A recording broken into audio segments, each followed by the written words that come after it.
नमस्कार। आप देख रहे हैं स्पेशल कवरेज न्यूज। आपका स्वागत और अभिनंदन। मैं मुर्गी चोर हूं, मैं बकरी चोर हूं, मैं भैंस चोर हूं, मैं किताब चोर हूं। मैंने डाका डाला, फिर मुझ जैसे आपराधिक इतिहास वाले व्यक्ति को 22 श्रेणी की सुरक्षा व्यवस्था क्यों? यह बात उत्तर प्रदेश के पूर्व काबीना मंत्री आजम खान ने कही और यह कहते समय उनका गला रुंधाया। उन्होंने कहा, सरकारी जमीनात पर कब्जे खाली कराए गए, सरकार ने कब्जे में लिया, वहां प्लाट आवंटित किए, मकान दिए, जिसे मिला वो खुश, जिसको गया वो खुश, लेकिन मुझे 21 साल की सजा मिली, लाखों रुपया जुर्माना मिला। तो मैं ये जानना चाहता हूं कि मुझे यह सुरक्षा व्यवस्था क्यों मुहैया कराई गई, किसने मुहैया कराई, किसके आदेश पर मिली, और जब तक इसका ऑर्डर मेरे पास नहीं आएगा मैं इस सुरक्षा को स्वीकार नहीं करूंगा, नहीं करूंगा।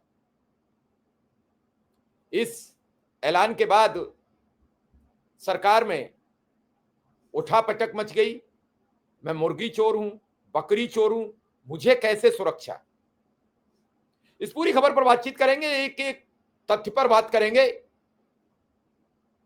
और आपके समक्ष इस पूरी इनसाइड स्टोरी को समझाने की और समझने की कोशिश करेंगे। अगर आपको अच्छी लगे तो आगे बढ़ा दीजिए, और जो लोग नए हैं, जिन्होंने चैनल सब्सक्राइब नहीं किया, वो सब्सक्राइब जरूर करें। हम खबरों के अंदर की खबर लाते हैं।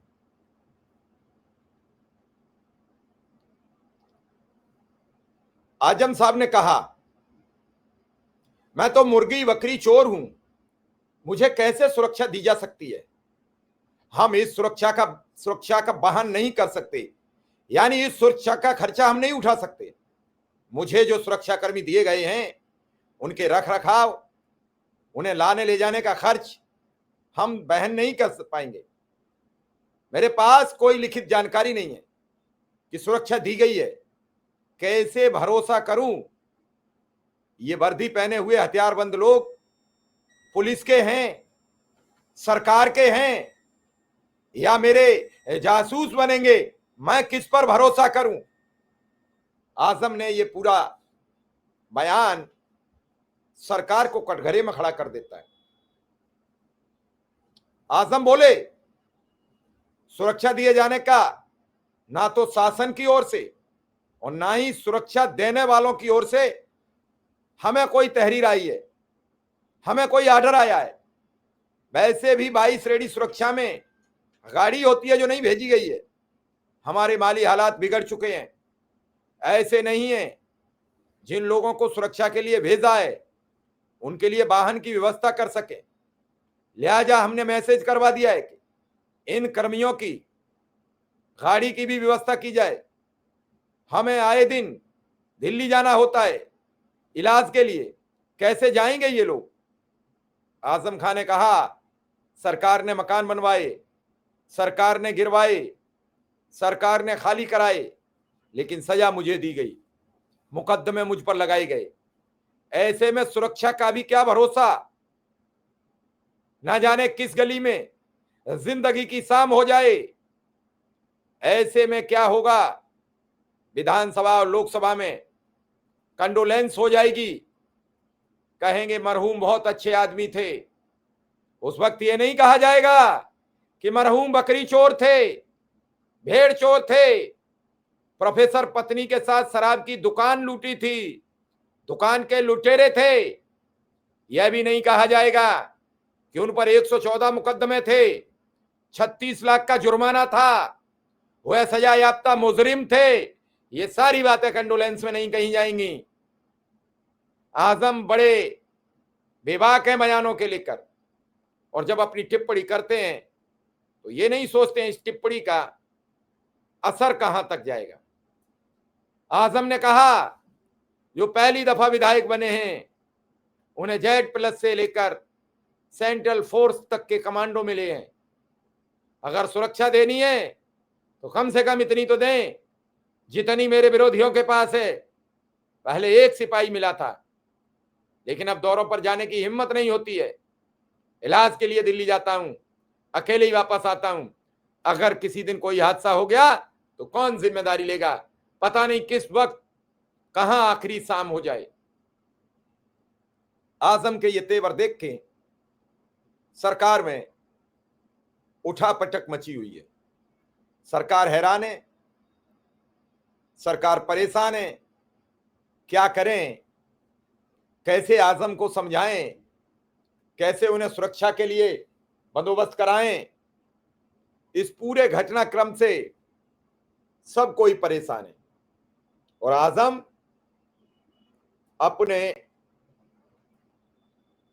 बातों को लेकर हमेशा चर्चा में रहते हैं। रामपुर के पूर्व विधायक और पूर्व मंत्री आजम खान हाल ही में सितंबर महीने में जेल से छूट कर आए हैं, जमानत मिली है। इसके बाद उन्होंने उत्तर प्रदेश की सरकार ने उनकी सुरक्षा के लिए वाइस रेडी की सुरक्षा प्रदान की, लेकिन अब समाजवादी पार्टी के नेता आजम खान ने बिना लिखित आश्वासन के सुरक्षा लेने से इनकार कर दिया है।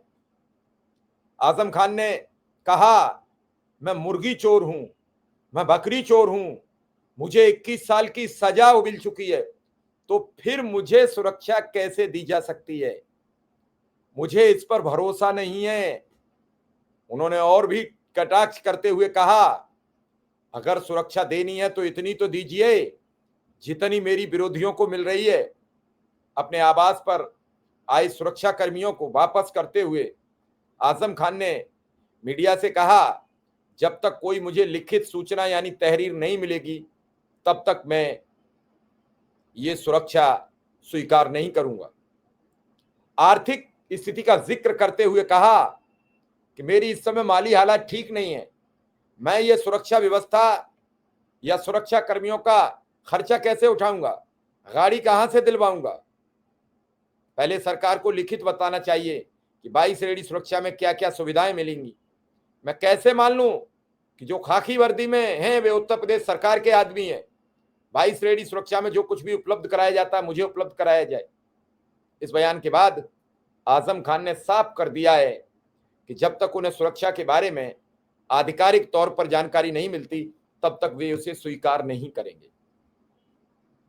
उनके इस बयान के बाद सरकार की बड़ी छीजालेदर हो रही है कि एक ऐसे व्यक्ति को जो राजनीति का मजा हुआ खिलाड़ी हो, जिसे हर पल कोर्ट कचहरी अदालतों ने इतना उलझा दिया हो, वो बार बार इसमें 119 केसों का जिक्र कर रहे हैं, लाखों रुपया जुर्माने की बात कर रहे हैं, सालों सजा होने की बात कर रहे हैं और कह रहे हैं कि इतनी सजा होगी इन 119 केसों में कि मुझे 2-3 बार जन्म लेना पड़ेगा तब भी कम पड़ जाएंगे।